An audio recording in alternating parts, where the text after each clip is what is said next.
Nesse vídeo nós vamos falar sobre os capítulos 17 e 18 de 2 Reis.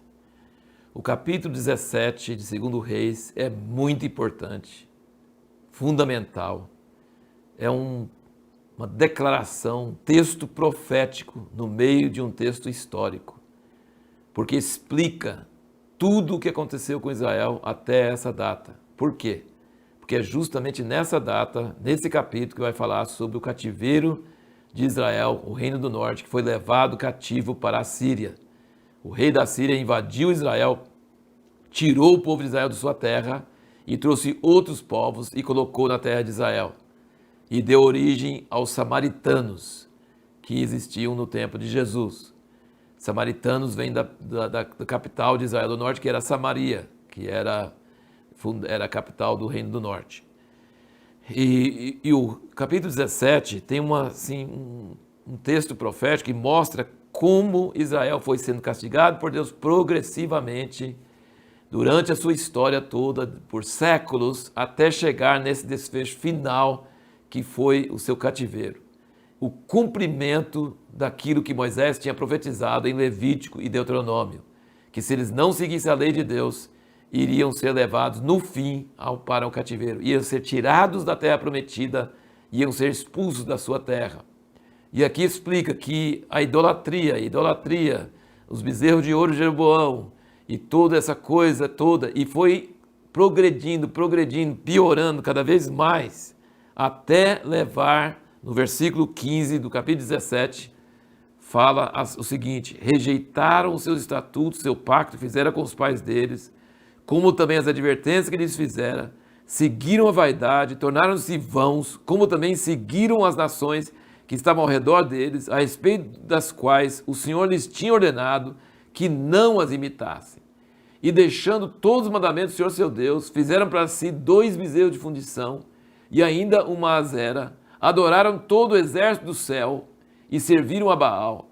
Fizeram passar pelo fogo seus filhos, suas filhas, e deram-se adivinhações e encantamentos, e venderam-se para fazer o que era mal aos olhos do Senhor, provocando-o a ira. Pelo que o Senhor muito se indignou contra Israel e os tirou de diante da sua face, não ficou senão somente a tribo de Judá. Então você vê uma progressão e você vê Deus cumprindo sua palavra, que ele profetizou através de Moisés que isso ia acontecer, mas também vê a compaixão, a longanimidade de Deus, como ele demora a fazer isso, como ele manda profetas alertando. Aqui fala que tinha duas coisas: eles não atenderam à lei, que é a palavra escrita do passado, e não ouviram os profetas, que era a palavra oral de Deus no presente.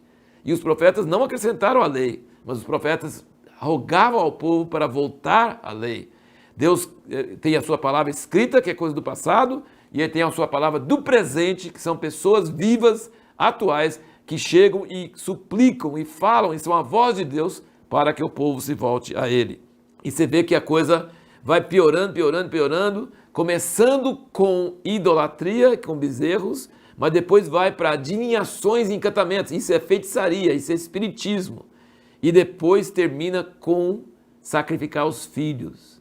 Hoje nós não sacrificamos os filhos a deuses falsos, mas nós sacrificamos a deuses que nós temos, que é uma vida cômoda, um materialismo, não querer ser incomodado. Nós temos ídolos hoje também. E deixar a lei de Deus e deixar as advertências dos profetas é a receita segura para ir para o cativeiro. Então a pergunta: por que Deus deixou Israel ir para o cativeiro? Está explicado no capítulo 17. Porque deixaram a lei de Deus e não ouviram os profetas. E entraram em idolatria, e a idolatria levou à feitiçaria, e a feitiçaria levou a sacrificar os filhos, queimar os filhos no fogo para o Deus estranho. Nós temos aqui também nesses capítulos a origem dos samaritanos, que era o povo estrangeiro que o rei da Síria levou para Israel, e aí os leões e o pessoal começou a consumir, as bestas do mato, e houve muita desavença. Eles falaram assim: o pessoal está sendo perseguido, eles não sabem o jeito do Deus da terra. E aí ele levou os sacerdotes idólatras de Israel para ensinar o povo que foi para lá como é que é o Deus de Israel. Você já pensou? Esse povo de Israel já era um povo de sincretismo. Sincretismo é a mistura de coisas verdadeiras com coisas falsas. Jeroboão já começou com isso, né? Dizendo que ia fazer festa no 8º mês e não no 7º, e colocando outros sacerdotes e misturando a religião certa, a ordem de Deus certa com as coisas falsas. E aí o rei da Síria levou sacerdotes idólatras de Samaria para ensinar o povo que levou lá. Então virou uma mistura terrível de idolatria com coisas de Deus. E aí quando Jesus chega, a mulher samaritana sabia de Jacó, mas também achava que aquele poço era de Jacó, não sei o quê. Então os samaritanos eram uma mistura terrível, sincretismo de coisas verdadeiras com coisas falsas, coisas terríveis. Mas no meio dessas histórias também, no capítulo 18, nós vemos o surgimento de Ezequias, um dos melhores reis de Israel, filho de Acaz, que foi um dos piores. Como pode? Será que foi a mãe dele? Talvez. A influência da mãe é uma coisa muito importante. O pai dele era Acaz, terrível, mas a mãe dele pode ter ensinado ele fez o que era reto. Aqui diz duas palavras muito, muito maravilhosas, duas frases. Ele se apegou ao Senhor. É o que nós sempre falamos, de seguir ao Senhor de todo o coração, de amar ao Senhor, de querer o Senhor. E Ezequias se apegou ao Senhor e o Senhor era com ele. E Ezequias foi tão forte em buscar a Deus e tirar toda a coisa errada de Israel, de Judá, que ele destruiu a serpente de bronze que Moisés tinha feito. Ninguém antes dele tinha visto que essa serpente de bronze que Moisés fez no deserto tinha virado um objeto de idolatria.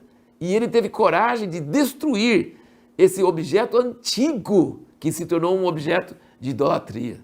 Então você vê que realmente Ezequias era uma pessoa muito, muito forte de seguir a Deus de todo o coração, maravilhoso.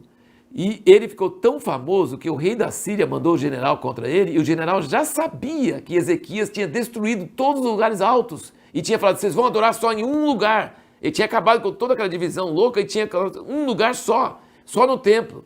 E o rei da Síria não entendia nada disso, e para eles, quanto mais lugares você tiver, mais o Deus deles ia ficar feliz. E ele falou assim, vocês estão achando que Deus vai ouvir vocês? Ezequias tirou todos os lugares de culto dele e falou que vai adorar só num lugar só? Então Ezequias foi tão forte em voltar para Deus que até o rei da Síria sabia disso. Isso é impressionante.